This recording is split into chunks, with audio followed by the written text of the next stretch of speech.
As we know, there were Shane McMahon and AEW rumors a week ago. However, it seemed that the potential debut of Shane to AEW quickly died after Tony Khan said this. I heard the rumor he might be interested. I've never met Shane, but we have a lot of mutual friends. I have a lot of respect for him as an executive and a professional wrestler. Shane is always welcome in AEW. The rumors ultimately came from the fact that Jim Ross said it would be a cool idea for Shane to join AEW in a podcast. This is what JR said. Not that crazy of an idea. It could happen. It could happen, right? Yeah, oh, absolutely. It could happen. And how he could be utilized as a character on television, that's what I'm talking about, is viable. I mean, he's got great name identity. He's got people who recognize him. So, hell, I don't know. I would say it's a long shot, less than 50-50 that he would re-engage in pro wrestling. But I can't say that it's impossible, because it isn't. So, and he's a good guy, and he still loves the business.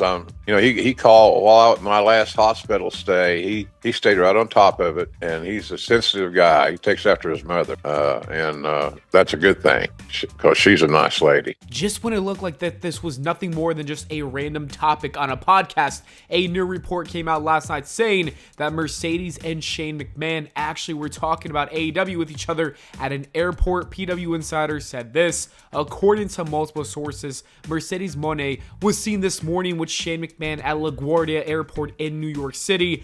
They were seen speaking on their way to their respective flights. One source confirmed that they did have a conversation about AEW. I find it interesting that Shane McMahon and Mercedes were seen talking about AEW after all these rumors that have been flying around. While there's a good chance that this doesn't lead to anything, there is a small possibility that it does, and I think that Shane McMahon making an AEW debut would be huge. He would be a great guy to bring into the company. AEW could use him as a wrestler. As we've seen in the past, he's great at putting on good matches, and a lot of people still care to see him in that ring. Shane is quite literally the best in the world, according to WWE and their tournament. He's also great at the GM role. If they want to go down that route, I think it would be a perfect general manager. And even if AEW does not want to put him on TV, I think he would be a great addition backstage as a producer. If I'm AEW, I'd try to sign him to the promotion. We'll see what happens, because all this at this point is just speculation, but I do think that things are getting more and more interesting as the days go by.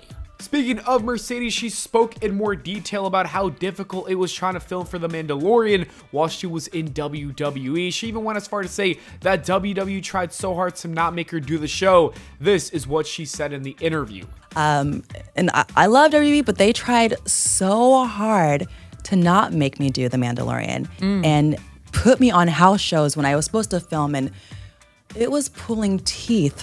Wow. Just to get on that show, just to be a part of that show. So these new doors of opportunity here at AEW, I have all the time in the world to go do acting and more, and Tony will pick me up on the private jet to take me to the shows and back to the other show to film. So it's so beautiful. It's so cool that I get these new doors, and I feel like it's just the universe being like, we want you to be this beautiful superstar that we see you as. I don't understand why WWE wouldn't want one of their stars on one of the biggest shows on TV at the time. It makes no sense. There have always been rumors of WWE trying to hold her back. I even made a video talking about that theory. I guess Mercedes' comments might kind of indicate that that could be true. This is probably another reason why she might have walked away from WWE. There's probably so many things that we don't even know as to why she walked away. This could be another one. It is nice to see her in AEW, where she seems to be very happy. Tony Khan and AEW treat her well, so good for you, Mercedes. Mercedes also talked about quitting WWE and even contemplated quitting pro wrestling. This is what she said. Was there ever a moment that you wanted to quit? Only within the last 2 years, when I was going through leaving WWE, I'm like, should I be done with wrestling? Because this is not fun for me. Mm-hmm. All this noise is not fun. And then I was like, no, you love this. It's not the noise. It's the noise in the ring. It's the noise when you perform. It's the noise when you go out there with the crowd. It's not this internet noise. It's not the politics. You can work through that. Yeah. There's going to be politics everywhere, and it's how you work through that.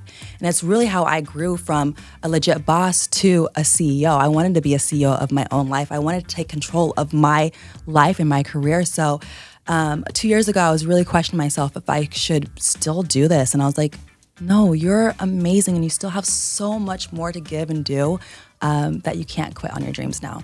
I'm glad that she decided to not quit. It would have been a shame to see her retire at such a young age, pretty much in her prime. After a couple of years, she made the right decision to finally come back and become the most paid women's wrestler of all time. It's a good thing she did not quit on her dream. Mercedes was also asked why she left WWE, and it's an interesting answer. Let's listen.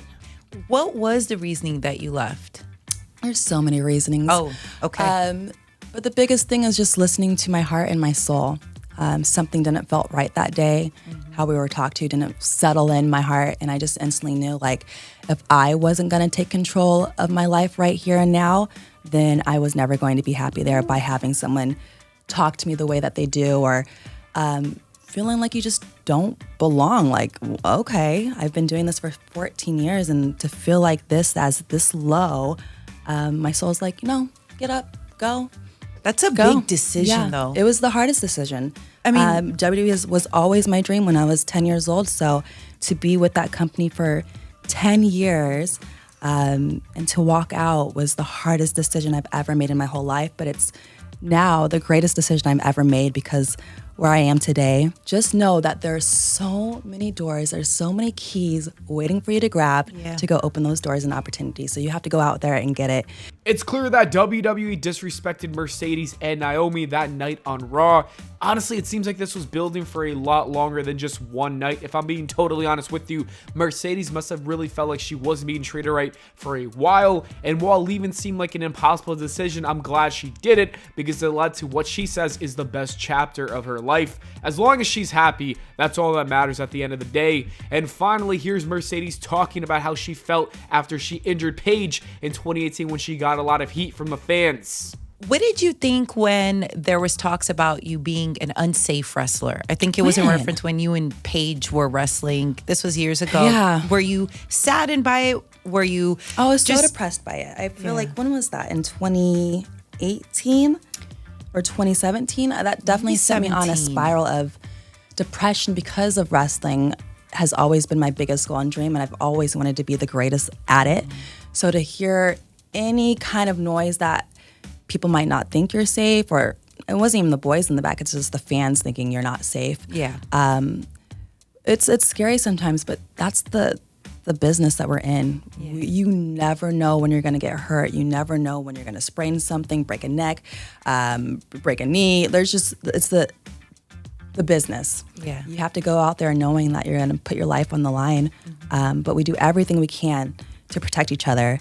And unfortunately, that happened. This is why I think wrestlers need to seriously stop listening to fans. If the wrestlers in the back did not have a problem because they knew it was an accident, there's no need to listen to fans who don't know anything about the business. If we're being honest, if you're not in the business, it's very hard to really understand it. They've got to realize that the wrestlers' opinions are far more important than the fans. Anyways, it's a great interview, and the link will be in the description below. That is it for this video. Thank you so much for watching. I hope y'all enjoyed. If you did, please make sure to leave a like and subscribe for more, and I'll see you all in the next video.